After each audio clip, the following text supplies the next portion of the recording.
नमस्कार, मी शीतल माझ्या युट्यूब फॅमिलीचं अगदी मनापासून स्वागत करते। तुम्ही सर्वजण कशा आहात? मस्त आहात? आजचा दिवस तुम्हाला खूप छान आरोग्याचा जाऊ दे हीच बाप्पाची चरणी प्रार्थना। सर्वांना शुभ सकाळ। किती वाजले बघा? 10:30 वाजलेले आहेत। चला, आपल्या व्हिडिओला सुरुवात झालेली आहे। आकाशची पूजा पण झालेली आहे, माझी सगळी सकाळची कामं झालेली आहेत, थोडा माझा स्वयंपाक पण झालेला आहे।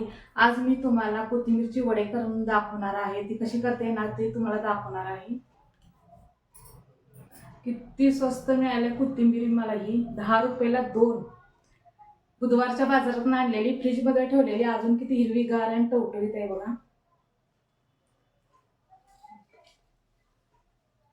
खूप छान आहे आणि वास तर खूप छान आहे। याची आता कोथिंबीर वडे करणार आहे मी, कारण की आता ठेवून आणि बाद होणार त्यापेक्षा आपण कोथिंबीरची वडे करणार आहे। एक पेंडी करणार, एक पेंडी ठेवणार आहे। ह्या उन्हाळ्यात कोथिंबीर स्वस्त नसते, त्यानं खूप महाग असते उन्हाळ्यात। मला इतकी स्वस्त मिळाल्या, चुकूनच स्वस्त मिळाल्या। एकच मुलगा विकत होता, तिथं इतकी गर्दी होती, 10 रुपयाला 2। आणि पुढे गेले तर बघते तर 20 रुपये 15 रुपये पेंडी होती कोथिंबीरची।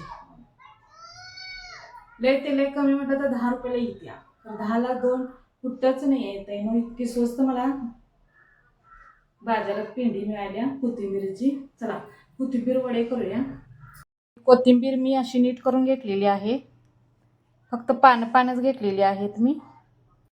चला, कोथिंबीरला स्वच्छ धुवून घेते, कारण की कसल्या पाण्याने आणि धुतलेलं असते काय माहिती, म्हणून आपण घरात आणली की नाही कोथिंबीर स्वच्छ पाण्यानेच धुवून घ्यायची। भरपूर घाण असते या कोथिंबीरमध्ये, त्यामुळे स्वच्छ पाण्याने धुवून घ्यायची। 3-4 पाण्याने मी धुवून घेतलेली आहे आणि बारीक चिरून पण घेतलेली आहे। यामध्ये आता सगळे मसाले घालायचे। आलं, लसूण, जिरं आणि मिरची घेतलेली आहे, ही जरा चेचून घेते मिरची। हे बघा, इथं मी सगळं मसाला चेचून घेतलेला आहे। आलं, लसूण, जिरं आणि जराशी कोथिंबीर पण घातलेली आणि मिरची पण घातलेली आहे।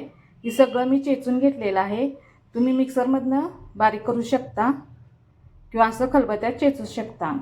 खलबत्त्यात चेचलेलं चव लागते, म्हणून मी खलबत्त्यातच चेचत असते। चला, आता हा मसाला आपण कोथिंबीरमध्ये घालूया। यामध्ये बेसनचं पीठ घालणार आहे मी, बसल तेवढं आपण बेसनचं पीठ घालणार आहोत। आणि 1 चमचा मी तांदळाचं पीठ घेतलेलं आहे, पण खुसखुशीतपणा यावं म्हणून मी तांदळाचं पीठ घातलेलं आहे। यामध्ये हिंग घालायचं, चवीपुरतं हिंग घालायची, हळद घालायची, चवीपुरतं मीठ घालायचं। यात आपण तीळ थोडीशी घालणार आहोत। यामध्ये जराशीच कलरसाठी फक्त मिरची पूड घालणार आहे, जराशीच घालणार आहे, कारण की आपण यात मिरच्या घातलेल्या आहेत, तिखट होऊ शकते। थोडीशीच घालायची, नाही घातलं तर सुद्धा चालते। आता सगळं आपण मळून घेणार आहोत, लागल तसंच पाणी घालायचं आहे। पाणी लागल तसं मळून घ्यायचं आपण।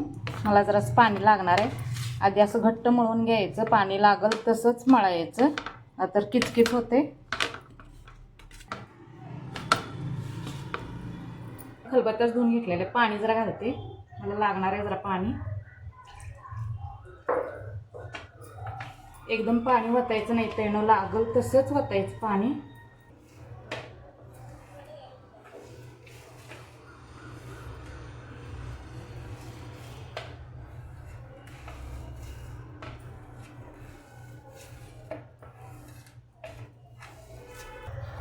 असं तीळ लावून मी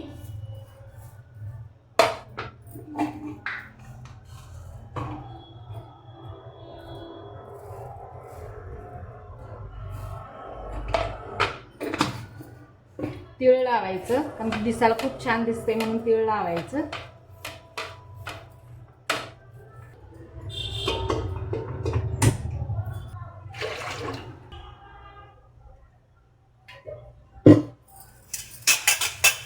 तेल लावून घ्यायचं चाळणीला, तेल लावलेल्या चाळणीला असं ठेवायचं। उकळलेलं आहे पाणी, पातेल्यावर ठेवते चाळून आणि झाकून ठेवते। बारीक गॅस करूया आणि 15-20 मिनिटांना बघायचं। खूप सोपी पद्धत आहे, त्यानं आळूच्या वड्या कशा करते ना तसंच करायचं आहे। पिठाला आपण वाफवून घेऊया, मंद गॅसवरच ठेवायचं।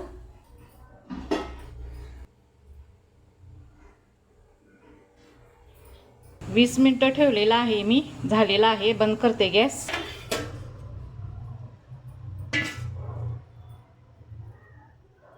तिला जरा गार होऊ देऊया आपण. चला, गार झालेला आहे. आता याच्या आपण वड्या पाडून घेऊया. तीळ लावल्यामुळे किती छान दिसायला लागले बघा. त्यात मी जास्त कोथिंबीर वापरलेली आहे, बेसनचं पीठ कमी वापरलेलं आहे. याच्या आता वड्या पाडून घेऊया. हलक्या हातानेच कापून घ्यायचं आहे. जेवढा तुम्ही जोर लावाल ती वडी आपली फुटणार.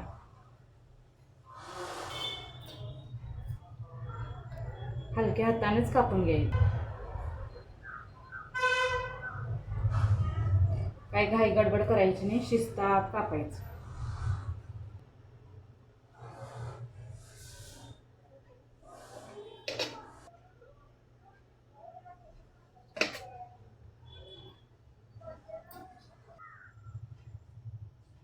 आता ही वडे आपण तळून घेऊया.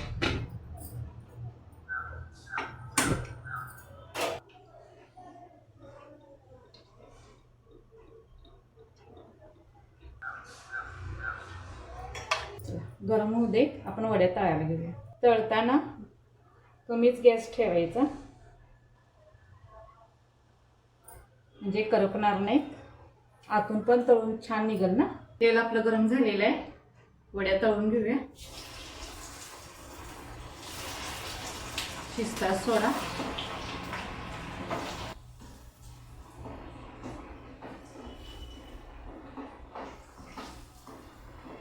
आता खालचा भाग वर करायचा आणि वरचा भाग खाली करायचा.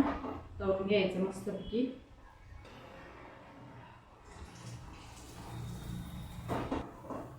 छानपैकी तळलेली आहेत. चला, आता काढून घेऊया आपण.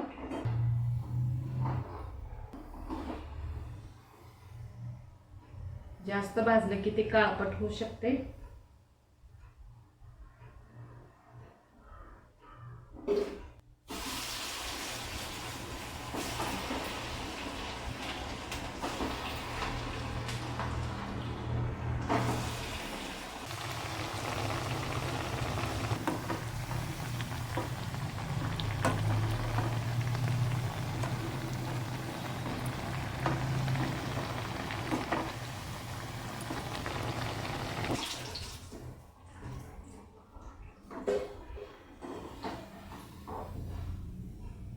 सगळंच असं तळून घ्यायचं.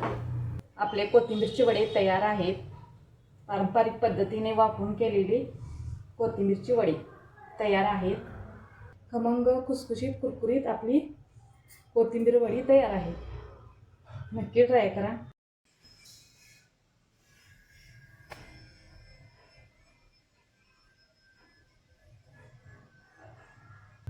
चला, इथे व्हिडिओ एंड करते. कारण की मला आता ती खोली पण पुसून घ्यायची आणि ही पण खोली पुसून घ्यायची आहे. अजून भरपूर कामं आहेत मला. मुलं जेवायला येईपर्यंत मला सगळी कामं आवरायची आहेत. हा जर व्हिडिओ आवडला असला तर लाईक करा, शेअर करा, सबस्क्राईब करा. पुढच्या व्हिडिओमध्ये भेटूया. बाय.